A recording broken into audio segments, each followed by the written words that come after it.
नमस्कार दोस्तों, ढोल में पोल चैनल में आप सब मित्रों का हृदय से अभिनंदन करता हूं।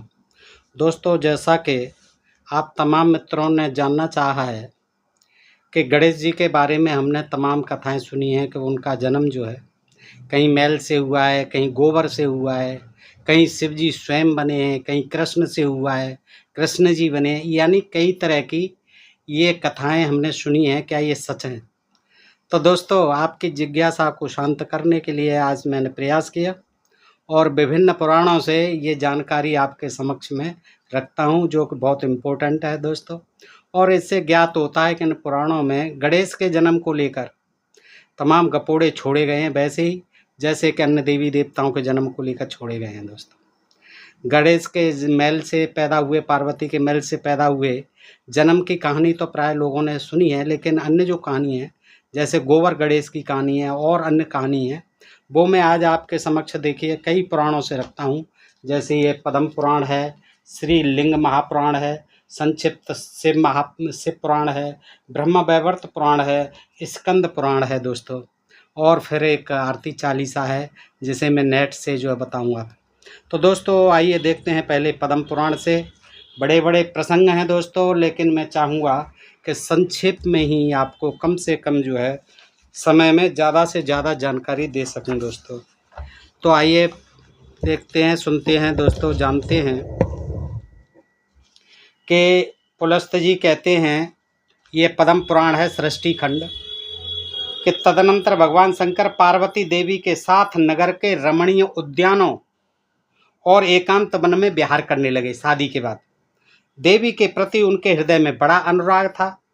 एक समय की बात है, गिरिजा ने सुगंधित तेल और चूर्ण से अपने शरीर में उपटन लगवाया और उससे जो मैल गिरा उसे हाथ में उठाकर, देखिए उपटन लगवाया, उससे हाथ में उठाकर उन्होंने एक पुरुष की आकृति बनाई, यानी मैल का खिलौना बनाया, जिसका मुंह हाथी के समान बन गया, है ना, समान था। फिर खेल करते हुए, खेल खेल में भगवती शिवा ने उसे गंगा जी के जल में डाल दिया। अब देखिए क्या विचित्र बात है, बाथरूम में नहा रही हैं, उपटन लगा करके गंगा जी पे पहुंच गई, उसे विसर्जन करने के लिए। क्या मतलब था, खेल से बना भी ली प्रतिमा, ठीक है, उसका गणेश का मुंह हाथी का सिर बन गया, अच्छी बात, लेकिन उन्हें क्या सूझी के खेल करते हुए गंगा जी पे गई और अब उस गंगा जी के जल में डाल दी। अब बताइए, वो मान लीजिए 3-4 किलो का होगा भी वो खिलौना जो मूर्ति का बना दिया, वो मैल का बना दिया, अब गंगा जी में तो वो घुल जाएगा, गंगा जी में कहाँ पता चलेगा, आप सोचिए। हैं, इतनी विशाल गंगा जी, उसमें बड़ी बड़ी चीज़ें, बिल्डिंगें, और वो तो बह जाते हैं, हाथी और मगरमच्छ तो बह चले जाते हैं। अब उसमें ये 3-4 किलो का मान लो इतना मैल निकल भी, वैसे तो ये सब गपोड़े हैं, असंभव बात है, कहीं मैल से बनते हैं गणेश, हैं, वो तो बनेंगे पार्वती और शिव जी के संयोग से ही। लेकिन ये जो है ऐसी वैज्ञानिक बात है, चलो मान लेते हैं कि क्या किया उन्होंने, गंगा जी में उसे डाल दिया। और गंगा जी पार्वती को अपनी सखी मानती थी, और गंगा जी जो है पार्वती को अपनी सखी मानती थी। उनके जल में पड़ते ही वह पुरुष बढ़कर विशालकाय हो गया। वह पुरुष, ये मैल नहीं, पुरुष बढ़कर विशालकाय हो गया, यानी हाथी का सा शरीर हो गया। पार्वती देवी ने उसे पुत्र कहकर पुकारा, फिर कहा कि पुत्र आओ। फिर गंगा जी ने भी पुत्र कहकर, अरे वाह, गंगा जी भी समझ गई कि इन्हीं का पुत्र है ये, हैं, संबोधित किया। देवताओं ने गांगेय कहकर, क्योंकि गंगा से पैदा हुआ है, गंगा से पैदा हुआ गांगेय कहकर सम्मानित किया। जैसे भीष्म पितामह भी गांगेय कहलाते थे, गंगा से पुत्र, गंगा पुत्र। इस प्रकार गजानन देवताओं के द्वारा पूजित हुए। तो दोस्तों, ये कहानी तो मैंने आपको सुना दी पद्म पुराण से दोस्तों। अब हम आते हैं देखिए, श्री लिंग महापुराण है, आप देखते जाइए, सब में अलग अलग कहानी मिलेंगी, इसलिए मैं आपके समक्ष रख रहा हूँ। और आप लोगों की तमाम की ये जिज्ञासा थी, आज जान लीजिए कि जो है ये जन्म, गणेश जन्म के लिए कितने कितने गपोड़े लिख मारे हैं दोस्तों। और जब कहते हैं कि ये वेद व्यास जी जो है उनने लिखे हैं, तो एक ही वेद व्यास जो है सब पुराणों में अलग अलग कहानी लिख रहा है गणेश जन्म की। इसका मतलब ये सब काल्पनिक हैं, मनगढ़ंत कहानियाँ हैं, कोई गणेश का जन्म नहीं हुआ, कोई कुछ नहीं हुआ, ये सब बनाई गई हैं। देखिए, आप स्पष्ट हो जाएगा इसमें विघ्न विनाशक श्री गणेश जी के प्राकट्य की कथा है। अध्याय 105 है, पृष्ठ 553 है। श्री लिंग महापुराण है, गीता प्रेस गोरखपुर की ये सभी पुस्तक है। आइए देखते हैं। यहाँ जो है सूत जी महाराज सुना रहे हैं कथा ऋषियों को। शिव जी को प्रणाम करके जब देवता लोग स्थिर हो गए, तब अंबिकापति पिनाकधारी भव महेश्वर ने उन श्रेष्ठ देवताओं को क्षण भर में दिव्य दृष्टि प्रदान की। ओहो, दिव्य दृष्टि प्रदान कर दी देवताओं को। तब अश्रु से भीगे नेत्र वाले देवताओं ने प्रसन्नता से युक्त होकर आदर पूर्वक शिव को प्रणाम किया। इसके बाद महेश्वर भव ने सुधा अमृत तुल्य दृष्टि से देखकर देवताओं से कहा, आप लोगों का कल्याण हो। तदनंतर स्वामी शिव को देखकर निर्भय होकर बृहस्पति ने, यानी देवताओं के गुरु ने, बृहस्पति ने शिव जी को प्रणाम करके कहा, हे ईश, ये देवता आपका दर्शन करके वर प्राप्ति के लिए आपके घर आए हैं। दर्शन तो किया ही है, इनको वर भी दीजिए, ये वर प्राप्ति के लिए आपके आए हैं। देवताओं का अपकार करने वाले दैत्यों ने विघ्नता पूर्वक समस्त कर्मों की सिद्धि के लिए आप सदा प्रार्थित हैं। हाँ, उनसे हमें जो है बड़ा खतरा रहता है, दैत्यों से, इसलिए इनकी रक्षा कीजिए, ये प्रार्थना कर वरदान मांगने आए। अतः आप देवताओं के अपकारी देवताओं का अपकार करने वाले दैत्यों के विघ्नयुक्त कर्म का कारण बनिए, विघ्नयुक्त कारण बनिए और प्रसन्न होइए, हम लोगों का यही वर है। तब यह सुनकर उन पिनाकधारी सुरेश्वर शिव ने देवताओं के स्वामी गणेश्वर का शरीर धारण किया। अब सुनते जाइए दोस्त, यहाँ देवता आए हैं, दैत्यों से परेशान होके आए हैं, उनसे अपनी यानी रक्षा के लिए वरदान मांग रहे हैं। तो शिव जी ने क्या किया है कि स्वयं गणेश बन गए हैं, गणेश्वर का शरीर धारण किया, गणेश बन गए स्वयं। देखिए शिव जी। तदनंतर गणेश्वरों और ब्रह्मा आदि सुरेश्वरों ने समस्त लोकों को उत्पन्न करने वाले तथा संसार का कष्ट दूर करने वाले शुभ गजानन रूपी महेश्वर की स्तुति की। अब देखिए बिल्कुल कहानी अलग हो गई। यहाँ स्वयं जो है, अब बताइए, आप रक्षा करनी थी तो महेश हैं, गणेश बनने की क्या जरूरत थी? हैं, आप क्या कम पड़ रहे थे? अब उन्होंने जो है एक नया जो है सृजन कर दिया गणेश का, कि गणेश बन गए, गणेश्वर बन गए। और उसके बाद जो है संसार का कष्ट दूर करने वाले शुभ गजानन रूपी महेश्वर की स्तुति देवताओं ने की। इसके बाद अंबिका ने हाथी के समान मुख धारण किए हुए, अब हाथी का मुख हो गया शिव जी का, और हाथों में त्रिशूल तथा पास गजानन पास लिए हुए समस्त लोकों के उत्पादक कल्याणकारी गजानन को जन्म दिया। देखिए, इसके बाद अंबिका ने हाथी के समान मुख धारण किया, हाथों में त्रिशूल, यानी वो बन गए हैं। फिर भी कह रहे हैं कि फिर जो है हाथी की सूंड वाले गजानन को जन्म दिया, गणेश्वर वो खुद बन गए। ये देखिए कैसी बातें हैं, बहकी बहकी, पता नहीं कौन सा नशा करके लिखी हैं। फिर कहते हैं गजानन को जन्म दिया हाथी की सूंड वाले।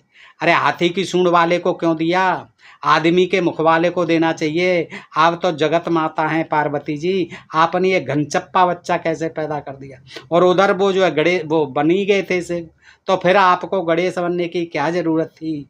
हे जगत माता पार्वती, आपने ऐसा बच्चा क्यों पैदा कर दिया? अब वो तो रहेगा छोटा सा, उसकी सूंड कहाँ लगेगी, कहाँ लटकेगी, कहाँ स्थिर होगी, कैसे खाएगा पिएगा?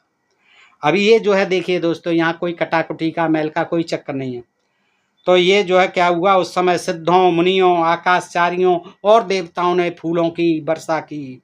और तब सुरेश्वरों ने आलस्य रहित होकर, यानी देवताओं ने आलस्य रहित होकर एक दंत महेश्वर गणेश को प्रणाम किया तथा उनकी स्तुति की। अब इससे दोस्तों आप समझ रहे होंगे उस समय उन शिवा शिव से उत्पन्न, अभी यहाँ शिवा और शिव से उत्पन्न लिख दिया, विचित्र वस्त्र आभूषणों से अलंकृत। एक ही अध्याय में दो तरह की बातें चल रही। वहाँ स्वयं बन गए, धारण किया, फिर वहाँ वो आ गई, फिर उन्होंने हाथी की सूंड वाले गणेश को जन्म दिया।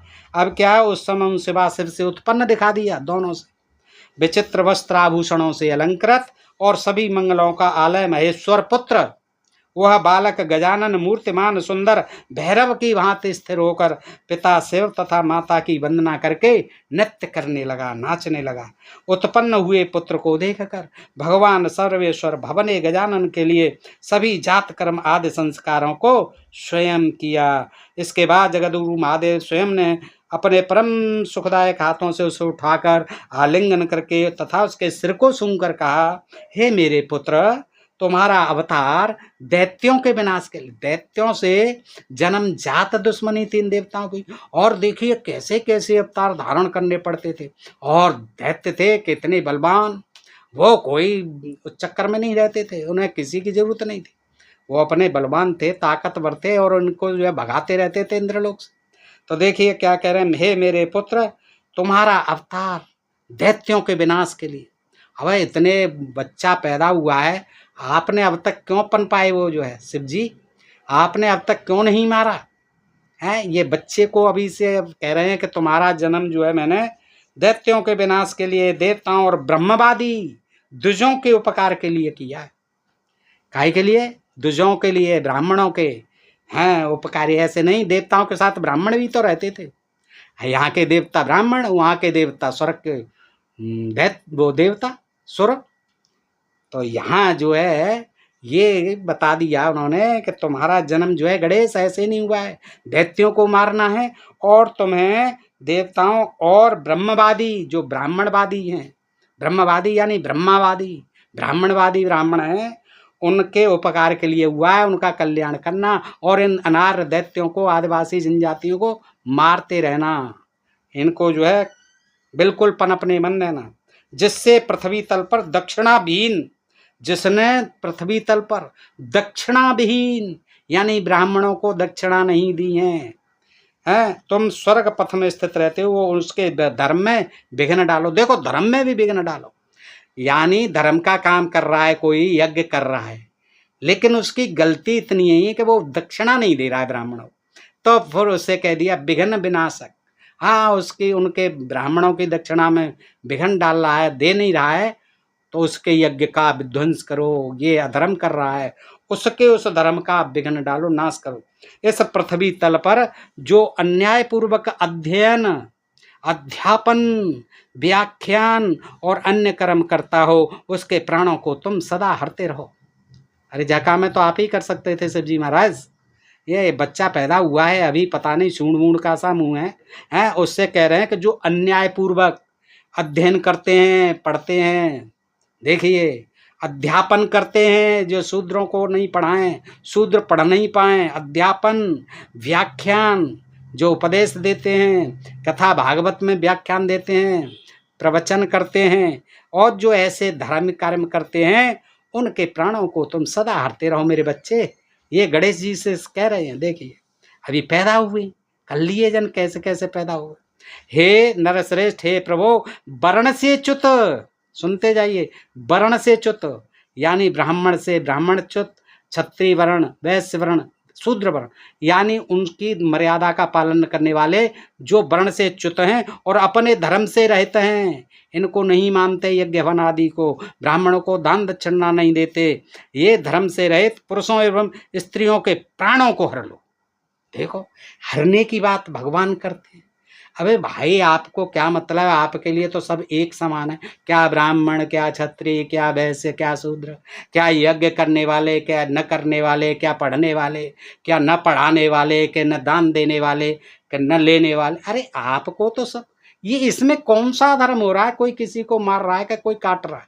अरे ये ब्राह्मणों के कर्म है, करने दो, उन्होंने रोक दिया सबको तो बात खत्म हो गई। अब उनको कह रहे हैं सभी पुरुष और स्त्रियों को प्राणों को हर लो, जो वर्ण से च्युत हो गए, अपने अपने वर्ण का काम नहीं कर रहे हैं। शूद्रों ने अगर पढ़ना शुरू कर दिया है, शूद्रों ने अन्य धंधे अपना लिए, उनको जो है वर्ण से च्युत हो गए और उनको धर्म से रहित हो गए, उनके प्राण चाहे वो पुरुष हों चाहे स्त्री हों, हे गणेश तुम उनके प्राणों को हर लो। हे विनायक, जो स्त्रियां और पुरुष सदा काल रूप तुम्हारी पूजा करें, तुम उन्हें अपना साम्य प्रदान करो।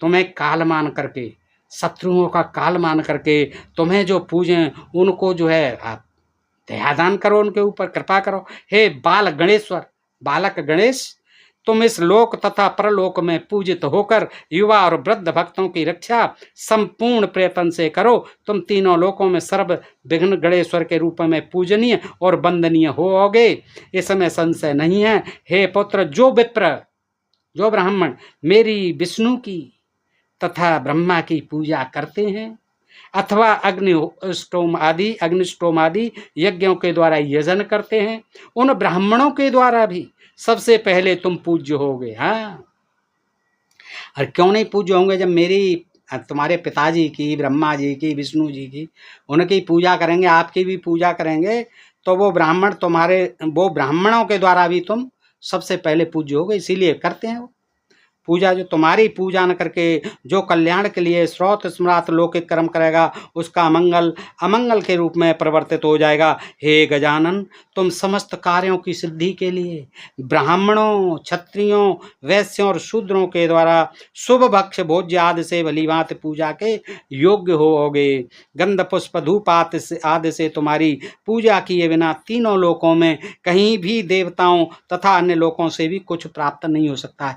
ये जो है जड़ जमा दी, इस गणेश को जो है आदि पूजा के लिए आदि देव बना दी। इस तरह से महेश से और पार्वती से इन ब्राह्मणों ने, इन लेखकों ने, इन पुराण लेखकों ने कहलवा दिया।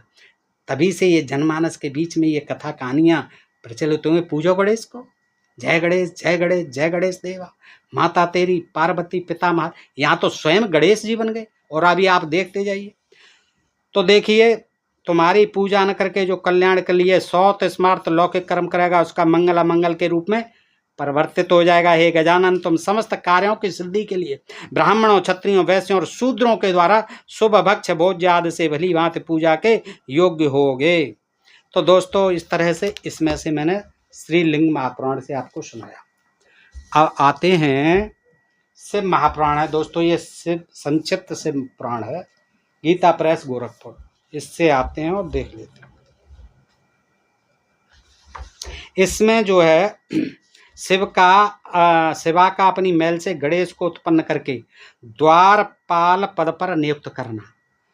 गणेश द्वारा शिव जी के रोके जाने पर उनका शिवगणों के साथ भयंकर संग्राम, शिव जी द्वारा गणेश का सिरोच्छेदन, कुपित हुई शिवा का आदि शक्तियों को उत्पन्न करना और उनके द्वारा प्रलय मचा जाना, देवताओं और ऋषियों का स्तवन द्वारा पार्वती को प्रसन्न करना, उनके द्वारा पुत्र को जलाए जाने की बात कही जाने पर शिव जी के आज्ञानुसार हाथी का सिर लाया जाना और उसे गणेश के धड़ से जोड़कर उन्हें जीवित करना। तो दोस्तों, ये रुद्र संहिता पृष्ठ 355 पर कथा है। मैं संक्षेप में ही आपको थोड़ी सी सुना देता हूँ कि इसमें जो है, एक बार पार्वती जी स्नान कर रही होती हैं और सदाशिव नंदी को डरा धमका करके भीतर न चले आए। वो पार्वती जी जो है, उनको भय था कि कहीं नंदी बैठा रहता था और पहरेदार नंदी बैल जो है, तो उन्होंने कहा कहीं शिव जी जो है डरा धमका करके अंदर न चले आए। अरे अंदर चले आएंगे तो चले आने दो महारानी, क्यों डर रही हो? आपके ही तो पति देव हैं, कोई अन्यथा तो नहीं है ना, है? तो वो उनसे भी डरती थी, ऐसी नहाती थी, पता नहीं कैसे बाथरूम में कुंडी उंडी नहीं होगी, किवाड़ विवाड़। तो शंकर जी को आते देखकर स्नान करती हुई जगजननी पार्वती उठकर खड़ी हो गई। एक बार आ गए थे तो उस समय उनको बड़ी लज्जा आई, शर्म आई, वे आश्चर्यचकित हो गईं। उस अवसर पर उन्होंने सखियों के वचन को हितकारक और सुखप्रद माना कि महारानी जी, आप ऐसा करो, एक गार्ड जो और बना लो, अपना पुत्र जो कोई पहरेदार अपना पैदा करो, ये नंदी वंदी की बातों में मत आओ। नंदी तो उन्हीं का ही स्वामी भक्त है, वो अलाउ कर देता है, वो चले आते हैं अंदर। तो उन्होंने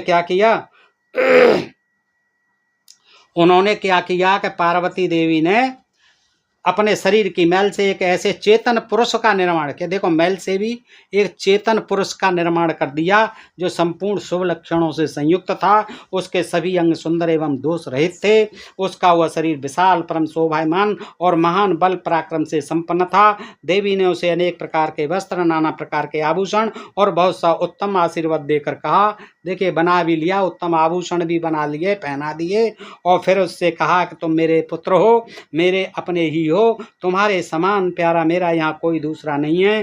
पार्वती के ऐसा कहने पर वह पुरुष उन्हें नमस्कार करके बोला। पुरुष तो आप समझते ही हैं, बच्चा कहते तो भी माना जाता, पुरुष हो गया वो पूरा। गणेश ने कहा, आज आपको कौन सा कार्य पड़ा है, आदेश कीजिए। आज आपको मुझसे कौन सा कार्य पड़ा है? देखिए, मैल का बना हुआ गणेश कहता है, मैं आपके कथनानुसार उसे पूर्ण करूँगा। गणेश के यूँ पूछने पर पार्वती जी अपने पुत्र को उत्तर देते हुए बोली कि तात तुम मेरे पुत्र हो। ये भी गणेश को बताने की जरूरत पड़ रही है, इंट्रोडक्शन। हाँ, मेरे अपने हो, अतः तुम मेरी बात सुनो, आज से तुम मेरे द्वारपाल हो जाओ। देखिए, पैदा नहीं हुआ अभी तो दूध पिएगा, बच्चा है और मैल से वैसे ही पैदा हुआ है। अब देखिए यहाँ अलग ही कहानी है। तो क्या कह दिया कि जा तू द्वारपाल हो जा, गार्ड बना दिया उसे। सत्यपुत्र मेरी आज्ञा के बिना कोई भी हठपूर्वक मेरे महल के भीतर प्रवेश न करने पाए, चाहे वह कहीं से भी आए, कोई भी हो बेटा, यह मैंने तुमसे बिल्कुल सत्य बात कही है। यों कहकर पार्वती ने गणेश के हाथ में एक सुदृढ़ छड़ी यानी लठा दे दिया। उस समय उनके सुंदर रूप को निहार कर पार्वती हर्षमगन हो गईं और फिर कहने लगीं कि वो जो है एक दरवाजे पर जब नियुक्त था तो भगवान शिव जो परम कौतुकी तथा नाना प्रकार की लीलाएं रचने में निपुण हैं, द्वार पर आ पहुँचे। हाँ, उनको भी वही टाइम आना होता था, कह के चले जाते थे कि अब मैं चला, पार्वती जी नहाएंगी तो लौटे आते थे रास्ते में। उन्हें देखने में बड़ा आनंद आता था स्नान करते हुए। तो वो आ गए हैं, और वैसे भी वो तो लीलाधारी थे, लेकिन उन्हें ये पता नहीं चला कि ये गणेश मेरा ही पुत्र है। पार्वती ने अपने महल से बना दिया तो क्या होता है, गणेश उन पार्वती पति को पहचानते तो थे नहीं, और न गणेश बच्चा है, वो तो है महल से बना हुआ, वो कैसे पहचानाता है। बोल उठे, देव माता की आज्ञा के बिना तुम अभी भीतर न जाओ, माता स्नान करने बैठ गई हैं, तुम कहाँ जाना चाहते हो, इस समय यहाँ से हट जाओ। यूँ कहकर गणेश ने उन्हें रोकने के लिए डंडा उठा लिया अपना। हाँ, उन्हें ऐसा करते देख शिव जी बोले, मूर्ख। अब देखिए बच्चे से मूर्ख कहने लगे।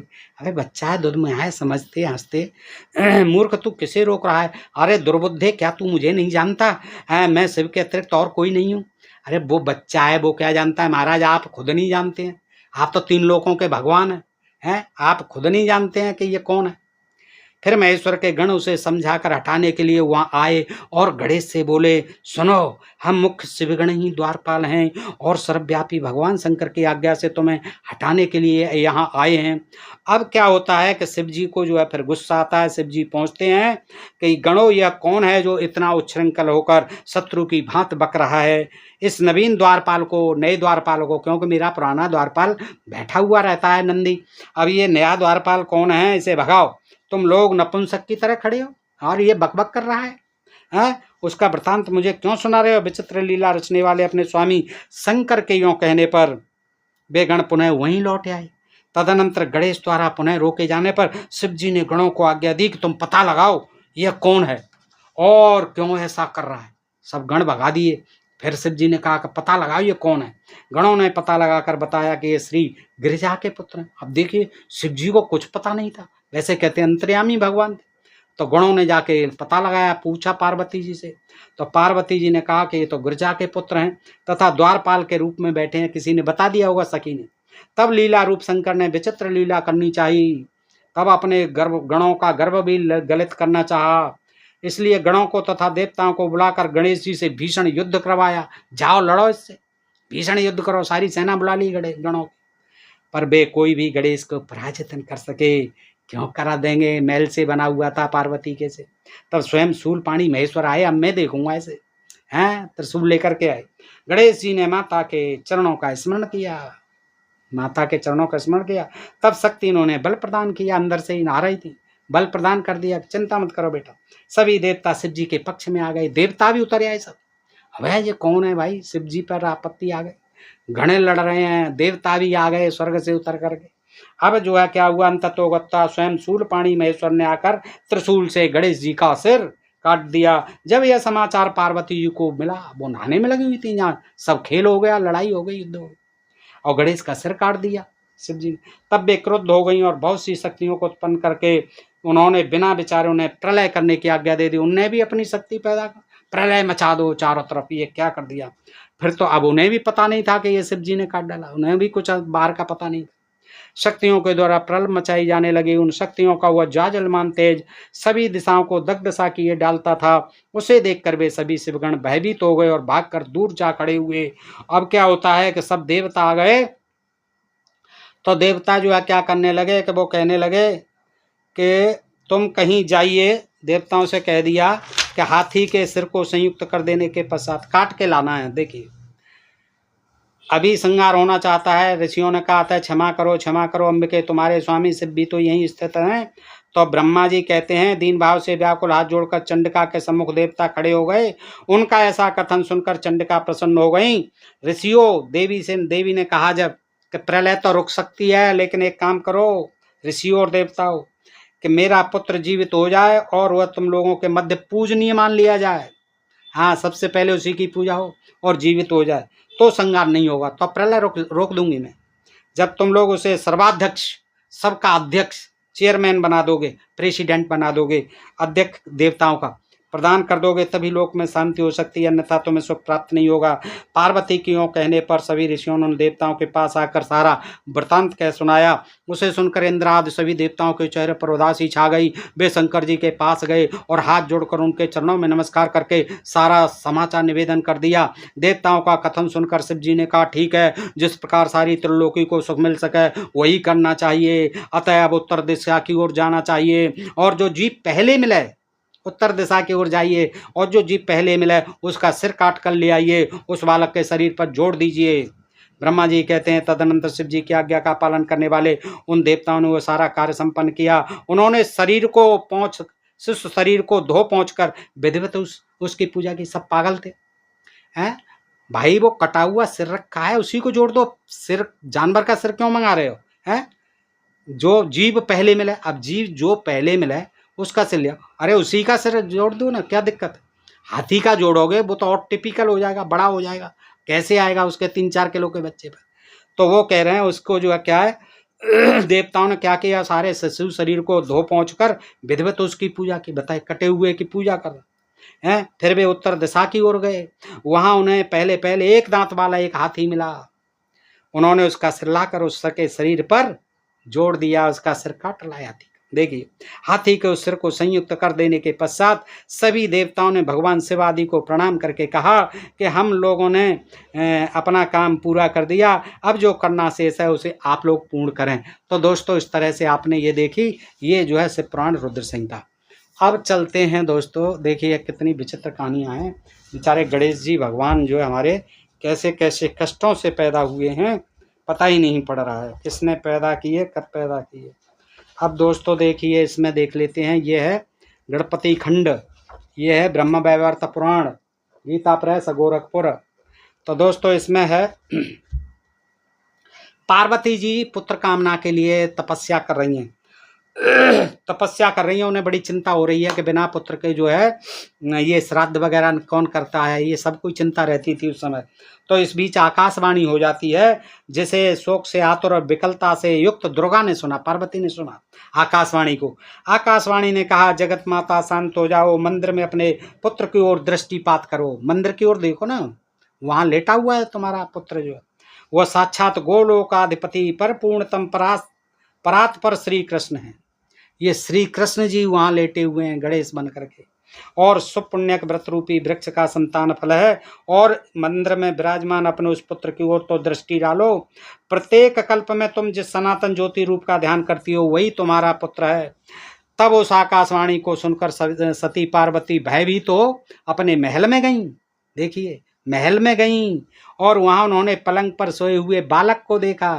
बालक सो रहा है, वह आनंद पूर्वक मुस्कुराते हुए महल की छत के भीतरी भागों को निहार रहा था, देख रहा था बच्चा पड़ा पड़ा, हमारा कैसा महल है, कैसी छत है इसकी। उसकी प्रभा सैकड़ों चंद्रमाओं के तुल्य थी। वह अपने प्रकाश समूह से भूतल को प्रकाशित कर रहा था। हर्षपूर्वक स्वेच्छानुसार इधर उधर देखते हुए सैया पर उछल कूद कर रहा था और स्तनपान की इच्छा से रोते हुए उमा उमा कह रहा था। उस अद्भुत रूप को देखकर सर्वमंगला सती पार्वती त्रस्त हो शंकर जी के सन्निकट गईं और उन प्राणेश्वर से मंगल वचन बोली, प्राणपति घर चलिए और मंदिर के भीतर चलकर प्रत्येक कल्प में आप जिसका ध्यान करते हैं गणेश का, तथा जो तपस्या का फल दाता है उसे देखिए। गणेश जी पूज्य हो गए, वो ध्यान करते हैं कल्प कल्प में। जो पुण्य का बीज है, महोत्सव स्वरूप है, वो रक्षा करने वाला, भवसागर से पार करने वाला है, उसको देखिए, उसके दर्शन कीजिए। तो ऐसा करके क्या है पार्वती के वचन सुनकर शिव जी का मन हर्षमग्न हो गया और वे तुरंत ही अपनी प्रियतमा के साथ अपने घर आए। वहां उन्होंने सैया पर अपने पुत्र को देखा। उसकी कांति तपाए हुए स्वर्ण के समान उद्दीप्त थी। फिर सोचने लगे, मेरे हृदय में जो अत्यंत मनोहर रूप विद्यमान था वह तो यही है, हाँ, जो मेरे रूप में हृदय में था। और तत्पश्चात दुर्गा ने उस पुत्र को सैया पर से उठा लिया और उसे छाती से लगाकर वे उसका चुम्बन करने लगी। उस समय वे आनंद सागर में निमग्न होकर यूं कहने लगी कि बेटा, जैसे दरिद्र का मन सहसा उत्तम धन पाकर संतुष्ट हो जाता है, उसी तरह तो सनातन अमूल्य रतन की प्राप्ति से मेरा मनोरथ पूर्ण हो गया। जैसे चिरकाल से प्रवासी हुए प्रियतम के घर लौटने पर स्त्री का मन पूर्णतया हर्षमग्न हो जाता है, वही दशा मेरे मन की आज हो रही है। बस जैसे एक पुत्र वाली माता चिरकाल से बाहर गए हुए अपने इकलौते पुत्र को आया हुआ देखकर परतुष्ट होती है, वैसे ही इस समय मैं भी संतुष्ट हो रही हूँ। तो दोस्तों, इस तरह से वो बड़ी खुश हो रही। तो इसमें आपने देखा गणपति खंड में, ये जो है मैंने इससे सुना, इसमें आपने देखा श्री कृष्ण जी वहाँ आकर के लेट गए महल में, और वही गणेश है, उसमें हाथी वाती की सूंड का कोई जिक्र नहीं है। अब जो है दोस्तों, देखिए स्कंद पुराण में दिया हुआ है, स्कंद पुराण में अर्बुद खंड में दिया हुआ है, लेकिन दुर्भाग्यवश ये मेरे पास कल्याण का संक्षिप्त स्कंद पुराण अंक है, वो महापुराण नहीं है। तो मैंने जो है फिर नेट से जो है ये उपलब्धि इसमें मैंने नोट की है दोस्तों, मैं आपको सुनाता हूँ। स्कंद पुराण के 3रे अध्याय, इसमें कैसे जन्म दिया है स्कंद पुराण में। अर्बुद के मुताबिक, अर्बुद खंड के मुताबिक देवताओं में सर्वप्रथम पूजे जाने वाले भगवान गणेश का जन्म माउंट आबू में हुआ था। अभी ये कैलाश का चक्कर छोड़ो, कहाँ पैदा हुए? माउंट आबू, जहाँ प्रजापिता ब्रह्मा कुमारी का मंदिर है, जहाँ जैन धर्म का विशाल मंदिर है। तो दोस्तों, वहाँ माउंट आबू राजस्थान में हुआ था गणेश का जन्म। देखिए, ये नई बात है, आपको यहाँ मिलती है स्कंद पुराण में। वहाँ क्या है कि गौरी शिखर है, गौरी शिखर पर यानी अर्बुद पर्वत पर, जिसे गौरी शिखर भी कहते हैं, भगवान गणेश के जन्म स्थान पर बना मंदिर और उनकी निशानियां आज भी मौजूद हैं। पौराणिक मान्यताओं के अनुसार माता पार्वती ने अर्बुद पर्वत के ईशान शिखर पर बैठकर पुत्र की कामना से पुण्य का नाम व्रत किया था। शिव जी ने बताया था, बड़ी परेशान थी, तपस्या कर। देखिए, भगवान और ये जगत माताओं को भी पुत्रों के लिए व्रत करना पड़ता है, इसलिए आम आदमी भी करें, आम औरतें भी करें, इससे सबक लें। हाँ, ब्राह्मणों से कथा व्रत सुनाएं, तब भी पुत्र होगा।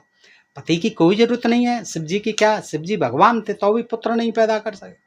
फिर उनको शिव जी ने ही बताया कि तू पुण्य का व्रत कर, पुण्य कमाने वाला व्रत, पुण्य का व्रत कर। तो वहीं बैठ गई वो गौरी शिखर पर, माउंट आबू में, ऊपर पर्वत पर, और वहाँ उन्होंने जो है किया।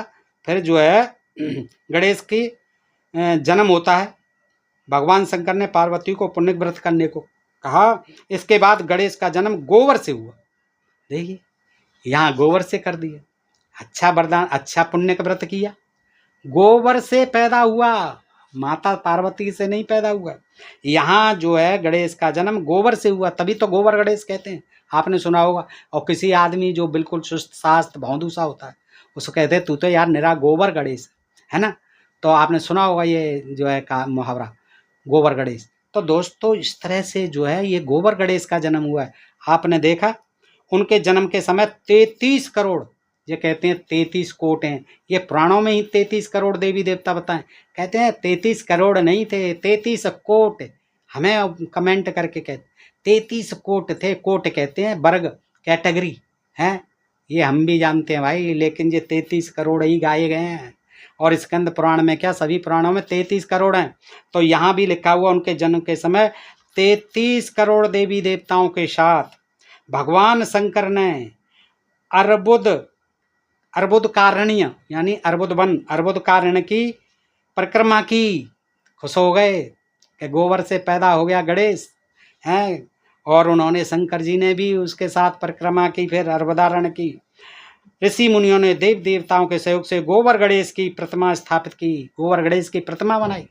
अब बनानी थी उन्हें, एक नया खेल ड्रामा करना था हैं, जो धंधेखोरों को, और बना दी गोबर की प्रतिमा, चिपका दी उसमें मंदिर में, और कह दिया ये तो कौतूहल चाहिए लोगों को। कहीं मैल से, कहीं जो है गोबर से। देखिए, यहाँ गोबर गणेश हो, वहाँ मैल गणेश हो गए हैं, गंगा जी में से पैदा हो गांगे हो गए हैं, शिव जी बन गए तो शिव गणेश शिवेश्वर हो गए, गणेश्वर हो गए, कृष्ण से पैदा हो गए। तो देखिए एक ही कथा कई पुराणों में आप देख रहे हैं कितने विभिन्न प्रकार से दी। वो कहते हैं ये वेद व्यास ने लिखी। अबे वेद व्यास क्या यार, क्या खाता पीता था, कहीं कुछ भूल जाता था, कहीं कुछ भूल जाता था। एक ही गणेश को किस तरह से पैदा कर रहा देखिए। और गोबर गणेश की प्रतिमा स्थापित की जो आज सिद्ध गणेश के नाम से जानी जाती है। हाँ, गोबर गणेश नहीं, सिद्ध गणेश भी, गोबर गणेश भी कहते हैं, सिद्ध गणेश के नाम से सिद्ध कर देती है सारे गोबर गणेश की प्रतिमा।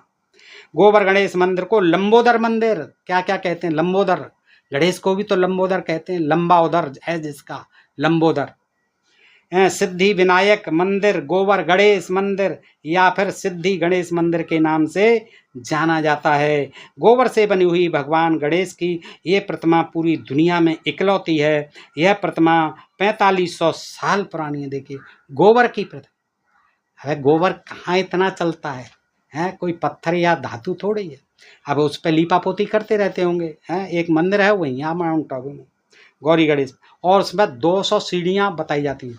200 सीढ़ियाँ चढ़ करके वहाँ जाते हैं। और दोस्तों किसी ने आपने देखा हो जो राजस्थान के रहने वाले हैं वो बताएं इसके बारे में कि ये कहाँ पर है गोबर गणेश। तो कभी मौका लगा तो हम भी दर्शन करके आएंगे उनके, विघ्न विनाशक। तो दोस्तों अब मैं जो है लास्ट में आपको धैर्य धारण करते हुए 2 मिनट के लिए, और ये आरती गणेश चालीसा है, इसमें जो है दोस्तों एक नई कहानी है कि ये चालीसा है। निज अब गुण सनिमाही बालक देखन चाहत नाही गिरजा कछु मन भेद बढ़ायो। ये जो है क्या हुआ कि वो पैदा हुए हैं, शिव जी वो गणेश जी की तपस्या करें उसके लिए, पुत्र के लिए।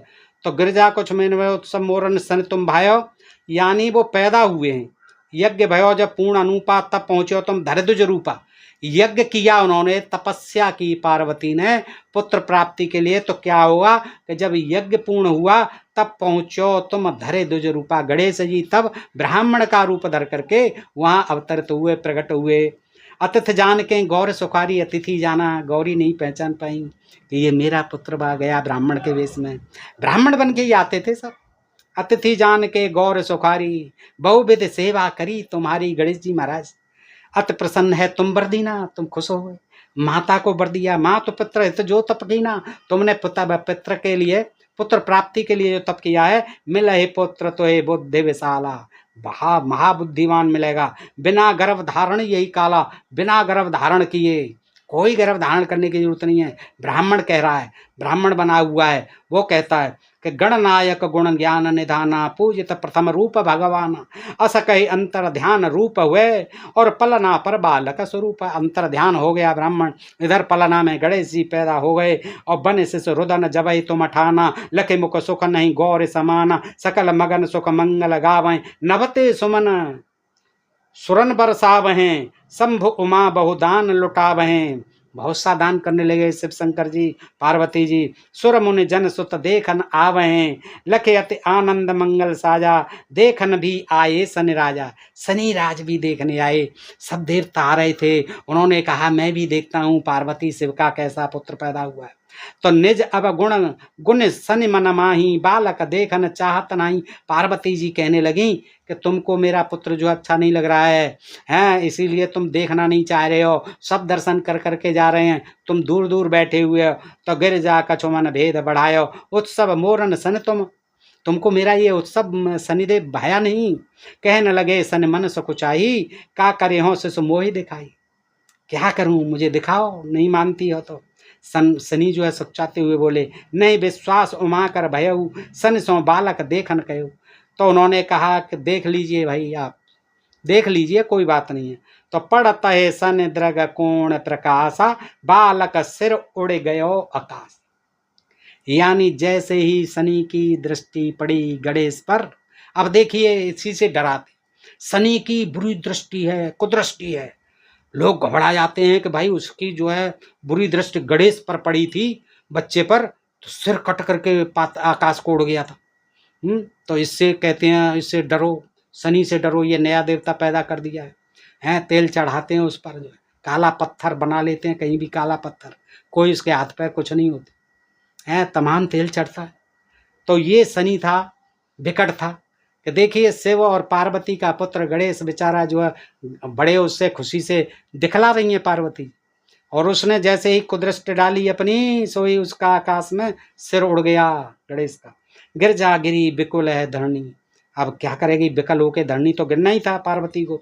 सो दुख दशा गयो नहीं बरनी, हाहाकार मचो कैलासा, कैलाश में हाहाकार मच गया। यहाँ देखिए गणेश को कैलाश पे ही दिखा रहे हैं पैदा, वहाँ माउंट आबू पे दिखा दिया गोबर गणेश के रूप। सन कीनो लख सुत को नासा, तुरंत गरुड़ चढ़ विष्णु जी को पता पड़ा, अरे ये तो अनर्थ हो गया। शनि ने क्या कर दिया, गरुड़ उठो, और गरुड़ जो है चल दिए कि क्या करूं महाराज बताइए, कि तुम कहीं रास्ते में हाथी दिख जाए उसका सिर काट। गणेश से कहा, उससे कहा गरुड़ से, गरुड़ तो जानते ही आप चील और बाज से कहते हैं दोस्तों, हैं जो उसका वाहन था विष्णु जी का, वो चल दिया। वहाँ देवताओं को बताया है, कहीं शिव जी को बताया, कहीं कुछ और कहीं कुछ नहीं है।